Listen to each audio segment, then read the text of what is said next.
Hi, what's up, everybody? It's your boy Jrod. So today I have a special guest on my channel, made from energy. And is it okay if I say your real name or Yeah, that's fine. okay, Shani? All right, cool.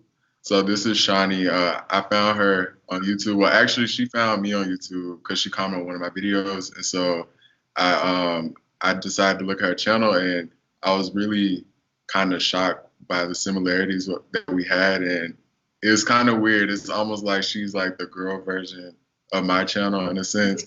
So like when I saw that you liked was it Korean? Yeah, it was Korean Yeah. and Spanish. I was like, bro, like those are the same languages I speak. And then we both traveled to Mexico. I think both our fathers passed away. Like it was just so many different things that were like similar. So I was like, wow. But can you tell us a little bit about like why did you decide to create your channel and where did the name come from, Made for Energy? Okay, so first I want to say thank you for having me on your channel. Made from Energy is not my first YouTube channel. I've actually been editing and, playing with the camera and uploading to YouTube since I was around maybe 9 or 10 years old.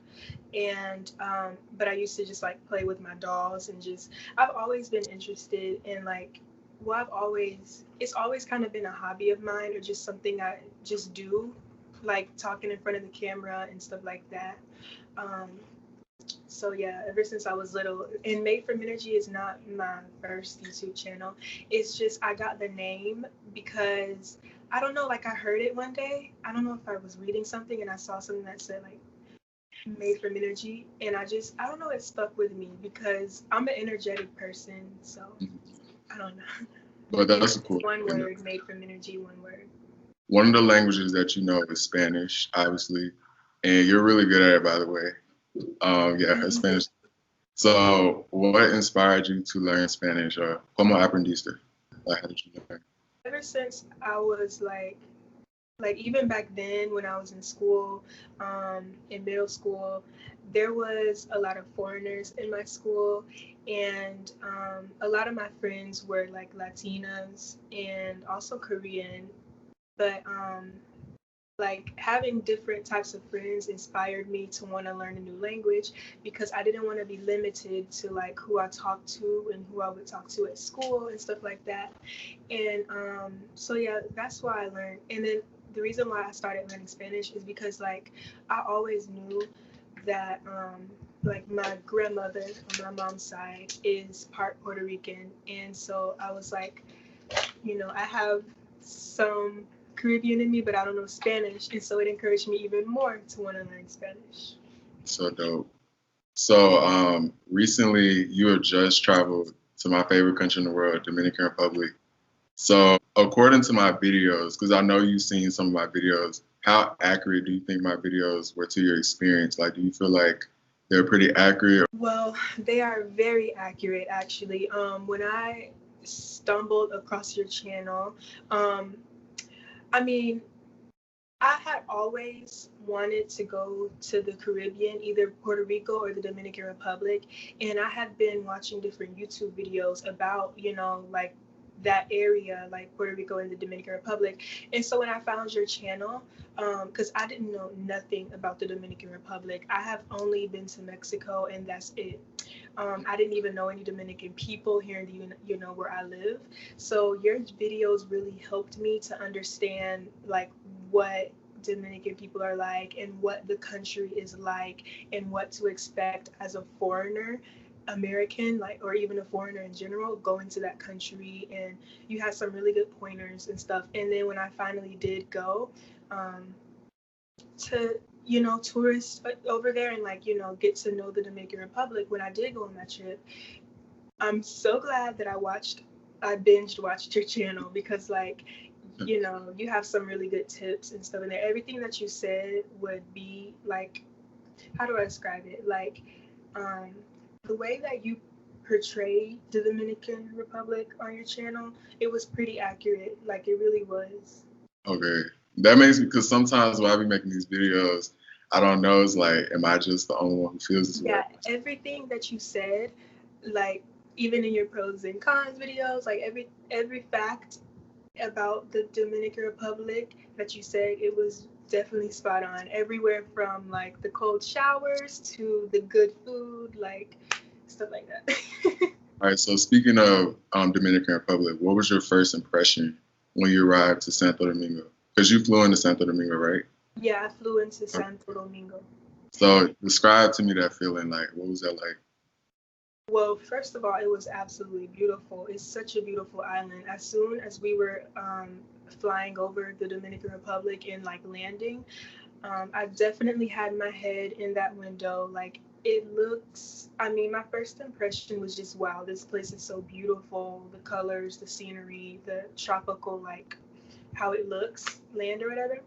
And then when I got there, right off the bat, the vibe was like turned up in a way. Like I don't know how to describe it. Like it was nice. It was Yeah, very welcoming. It was a very welcoming country. The people definitely. at even the people at the airport and like my Dominican friends that picked me up and stuff like that, and everyone that I met on my first day, they were really really nice and welcoming. Okay, cool.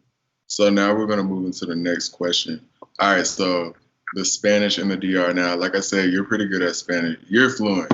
So coming into the DR, because the Spanish there is so completely different, and I've been trying to explain that to people. You have like a really, really high level of Spanish, and so coming into a country like that, how was the Spanish compared to like places such as Mexico?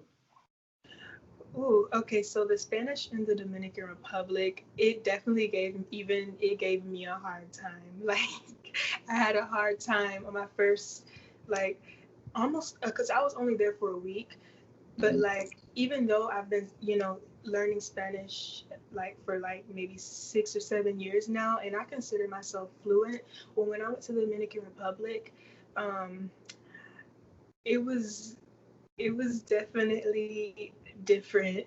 Like they talk very fast, and even when they're not talking as fast, they do kind of like have their own words and stuff like that. Like they be like que lo que, dame luz, and stuff like that. Like, but I like how they talk. I think they talk really pretty. It's just like different, and I definitely learned a different Spanish when I was there.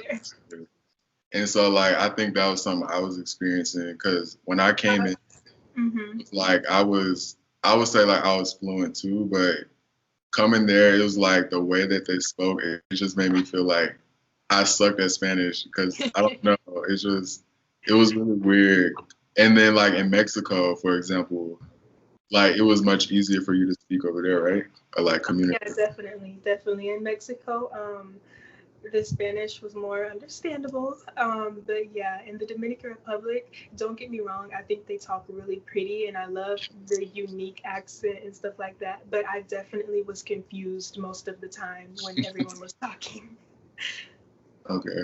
So now we're gonna move into like the I guess the danger of Dominican Republic. So, recently in the media, it's been all these crazy things been going on, and I would just say like, okay, looking at outside of or I guess steering away from like the stuff that's been going on in the media, just from your personal experience, how dangerous did it feel for you? Like, did you feel at any point you were like in danger, or like did it feel unsafe, especially as you being a woman in the Dominican Republic? Like, how did you feel? Because I have a lot of female subscribers that want to go out there and they worry about this, so I feel like you could kind of share about this. Yeah, I do plan on making a video all about this subject on my channel. I'm definitely going to talk about that in a video because there's so much I could say. But I guess to summarize it, my experience with el peligro or like danger in the Dominican Republic. Okay, like for those that don't know, I did go by myself and I was there for a week. I went to visit my Yeah, friend. she did. Yeah, I went to visit my friends. They're Dominican, they live over there. So my experience with danger over there, simply, I felt safe. Hmm. Now I mean like yeah, I mean I felt safe. Like I didn't at one point feel like my life was in danger. Now I will say that like all the stuff that's been going on in the news and stuff like that we hear in the news that in the Dominican Republic, I don't know that if it's because like those are, you know how those have all been kind of in like resorts in tourist places. Well, I was in the barrios and I was staying at like Dominican people's houses. And so I wasn't I mean, I was in Santo Domingo and I feel like stuff happens everywhere, you know, you can't run away from danger. It happens even in the United States. So I just pray. And I mean, I don't like to live in fear because I feel like that can ruin a beautiful thing, you know? So And yeah. that's dope that you mentioned that about the houses, because that's something that I do try to encourage my subscribers to do. I know naturally our instinct as American, we just want to go to the resorts and chill out, but like when you go to like an authentic neighborhood, it's completely different than like being in a resort. I feel like you get a true cultural experience and you Yeah. really see everything like the way like native people see it.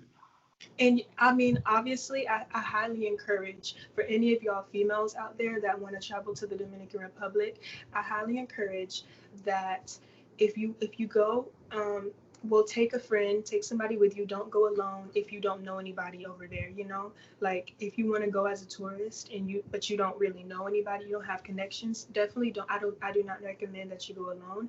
But if you're going to the Dominican Republic to meet up with your Dominican friend you've been talking to for a year, or I don't know, like if you just be smart about things, like if you do decide to go alone, just make sure that it is someone that you know for a fact you can trust, or and stuff like that.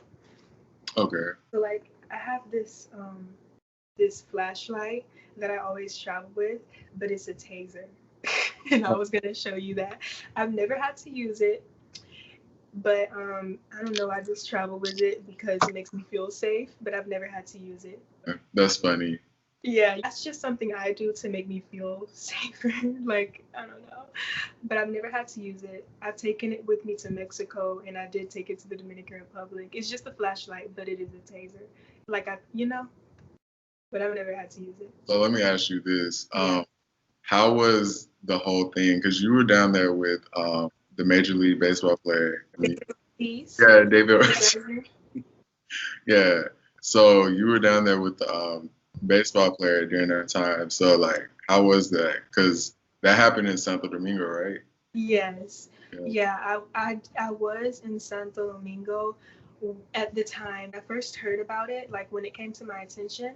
Um, all I know is that my friends were talking about it, and I just thought that some Dominican person got shot at. I didn't know it was a famous person.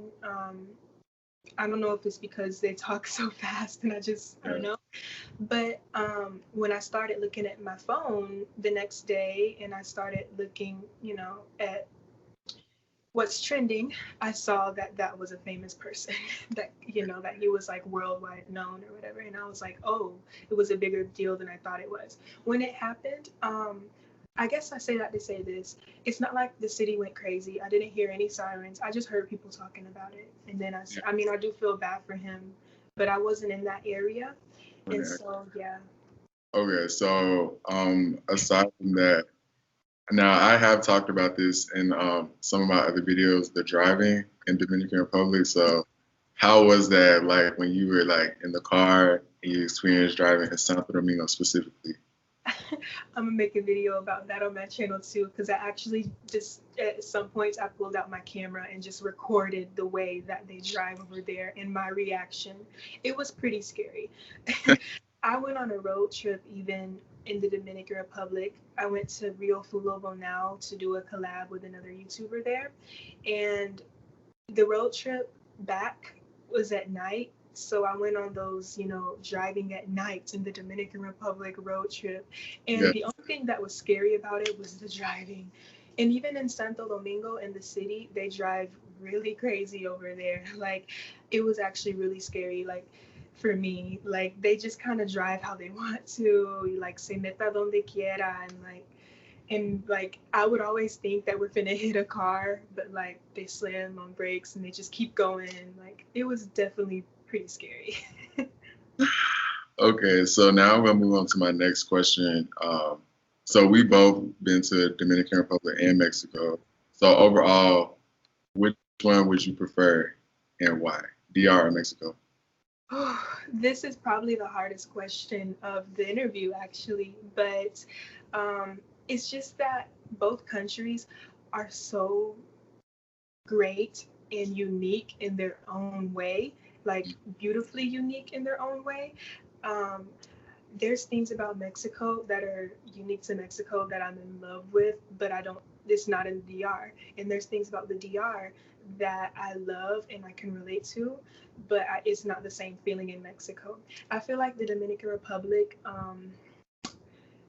I don't know, I feel like, I think I had a really good time in both countries, but I feel like I was able to connect more with Dominican people. And so that was just another level of like the aesthetic of my whole trip. But yeah, um, I have different things about both of the countries. They're both great, but I guess I connected more in the Dominican Republic. I was more sad and I cried more like leaving the Dominican Republic than I did leaving Mexico. Same. I got really sad when I left. When I was Yeah. in Spain, literally the entire time, it was like Dominican Republic. I was really sad. I actually only hung out with Dominican people when I was in Spain. Like that's how bad I wanted to go. Um, Yeah, it was crazy. So, with that, what was the most okay? What was your most favorite thing that you liked about the DR, and what was the thing that you disliked the most about the DR? so my favorite thing about the Dominican Republic, And you got more than one too, if you need. okay, my favorite thing about the Dominican Republic, and probably uniquely to the Dominican Republic, because this is something that like is not like super common in Mexico, I guess. But I love like their music and their like how like their dance and stuff like that. Their style of dance and their style of music is super diverse. Like they have everything from reggaeton. Oh shoot, sorry, you see me? Yeah, Okay, they have everything from reggaeton to rap to merengue y bachata. And I love to dance. I guess that's why my channel is called Made from Energy because I love dancing and yes, you and you're good at that. By guys, by the way, she is extremely good at dancing. Like you're thank really, really good at you. Yeah, I love to dance bachata and over there like bachatas everywhere. Like so yeah, and then also the food. I was very excited to like try the fresh like tropical fruits that I've never tried before and stuff like that. yeah, the food is pretty good. And then I guess what I didn't like about it or something that I find didn't serve me. um well, it was nothing that was like dire, like major, like I don't like this. I can't say there was something that I hated about the Dominican Republic, but I guess it would be like just the scary driving, and because it is that scary, and um, just I would get frustrated a lot at myself because like everybody would be talking or like it would be like a group chat and everybody's joking and laughing, but I'm just like, dang it, like I don't understand, you know? Or Yeah, if somebody talks fast to me and I'm like, can you say it slower? And they repeat it and they still say it super, like, and they still feel like they're speaking slow when you say, "Hey, can you go like a little bit slower?" And then they repeat it and it's still fast. Yeah, yeah, definitely. exactly. So those were the only challenges the things that were challenging for me. And I And made a pros and con video with more specific stuff.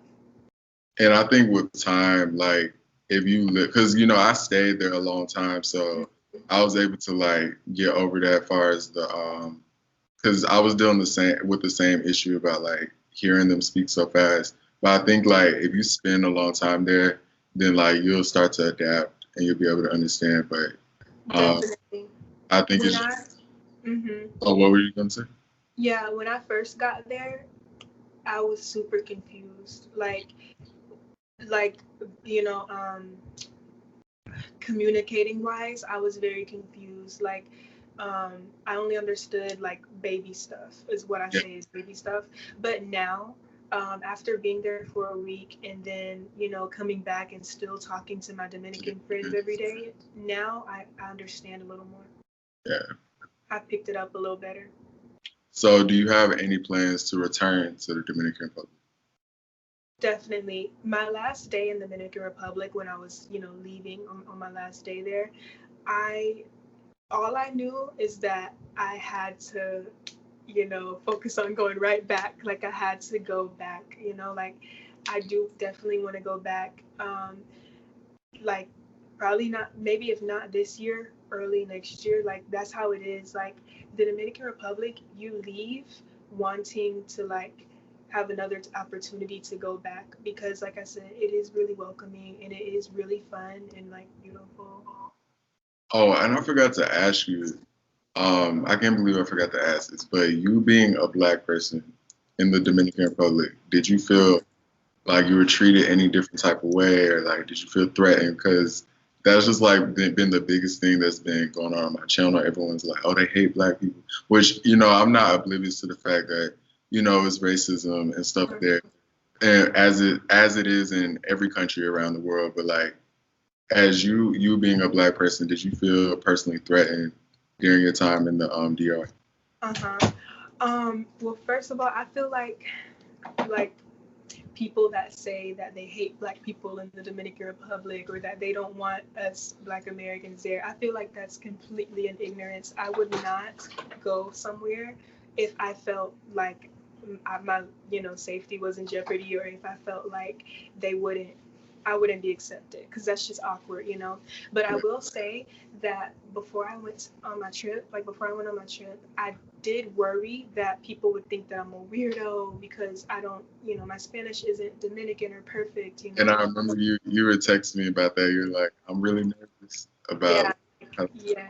I blew up Jrod's phone and I was like, oh my God, like, are they gonna laugh at me like when I talk, or like, are they gonna think I'm a weirdo? Like, I thought, I thought they wouldn't like, I don't know, like I just thought that like I wouldn't fit in, or like I was just nervous. I was like, are the Dominican people gonna like accept me? Like I'm a black person, but I'm American, I'm not Dominican. Like I don't know their ways or their standards. I don't know their culture that well.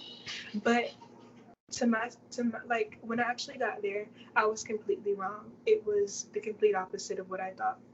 They were very welcoming and they were very reassuring, and they were very understanding of me, and they understand that like my Spanish isn't like Dominican. Like they're understanding of foreigners and they are very welcoming, and if anything they think it's cool. Yeah, exactly. Like I think you feel like special in a sense because you are foreign. Usually, I think it's because usually when Americans go to the Dominican Republic, because, statistically, the Dominican Republic is the most visited, country in the Caribbean by tourists. But whenever foreigners do go to the Dominican Republic, I feel like they're all going to the resorts. I don't feel like a lot of tourists care to go to the barrios and hang out with the locals. They're going there because they want to be in the resort and they want to be in Punta Cana and like, which is understandable because I mean, hey, that's a really beautiful part of the country too. But so when I guess like foreigners actually go to the barrios, I don't know if I'm describing it right. Like, for us to go to the barrios, it's kind of I feel like it's more a humbling experience compared to being on a resort because I feel like yeah, you get to live like the I, way. yeah, Not saying definitely. like they live in a bad way, but I'm just saying it's different from like what you're accustomed to in the United States. Definitely. But I do recommend, I mean, I feel like it's good to go to the beach and the resorts and stuff like that too. I highly recommend going to see the beach, but I do also recommend that when you go to the Dominican Republic, try to like talk to the locals, or like try to, you know, I wouldn't limit myself to just the resort. That's all I'm gonna say. Okay, and so any advice for people who want to travel to the DR? Do you have any advice for those people who want to go? My advice to people that Especially as being a woman, like a solo traveler, like, what is your advice? My advice, well, my first advice is like, caution first, safety first. So, my biggest advice is yes, do your research. And by research, I don't mean binge watch Santo, Domingo, Dominican Republic vlogs. By research, I mean that's good too. But by research, I mean go on your Google Maps and look at the island and learn the major cities because, you don't want to go somewhere and only know the city where you're at. You want to know like what you're around. I just feel like like you should definitely try to see like where you are. Yeah, know your surroundings. Perfect. Know your surroundings. That's my biggest like piece of advice. And then another thing I'll say is just go there with an open mind. um, like be open to trying new foods, be open to learning about the culture. Don't yeah, don't be a show off. That's a good one too. And then like don't I wouldn't go and just like be closed minded to like their culture. You don't want to seem like you don't like you want to be open minded Hmm. because that's where the real experiences come in at. And probably learn some Spanish too. Definitely. That's what I mean. Like, go there with an open mind to experience, like, and learn new stuff. And so, any advice for people who want to learn Spanish? Advice for those that want to learn Spanish. Um, my biggest advice to someone who wants to learn Spanish, I guess, or any language, but especially Spanish, is to embrace yourself, like, in to the language and what you're trying to learn. And the reason when you want to do that is because I feel like that's the fastest way to learn. um, Even if you don't have it to where you can travel right now, there like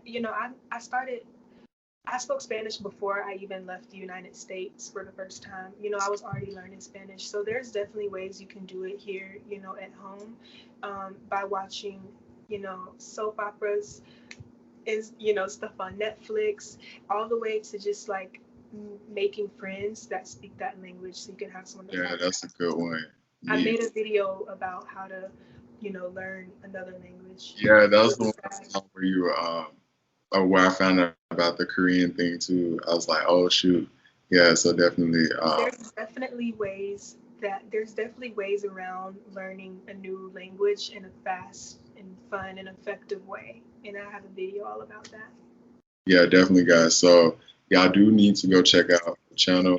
It's called Made from Energy, and I'm gonna leave the link to it below. But what would you? Okay, so if people subscribe to your channel, what can they expect from your channel? Expect craziness, but in a good way. Um, like expect like I try to like make it to where my videos are fun. That when people watch my videos, they're also having a good time, but they're learning something new, or they're. I try to make my videos interesting. I have dance videos. My videos are like pretty much things that I do in my life, like that I enjoy, like I have dance videos and then I love food. So I even have like food videos and like Yeah, tutorials, and I have vlogs in the DR, and I have how yeah, to videos. Yeah. There's something for everyone, I'm sure. I try to make it interesting. yeah, your channel is really interesting. Yeah. So guys, make sure you do go subscribe to your channel. But it was nice having you on the channel today. And any last words for like any of the subscribers out here? Okay. Well, I want to say thank you again for having me on this video, and thank you guys for that have been watching it even to this point. And y'all are welcome to my channel. Everybody's welcome in my channel. Like we're a family. And then like you know, make sure y'all subscribe to Jrod's channel too, because if you don't, you're missing out. Period. All right, thank you. So that's all we have today for this interview. Don't forget to like and subscribe, and y'all catch me in my next video.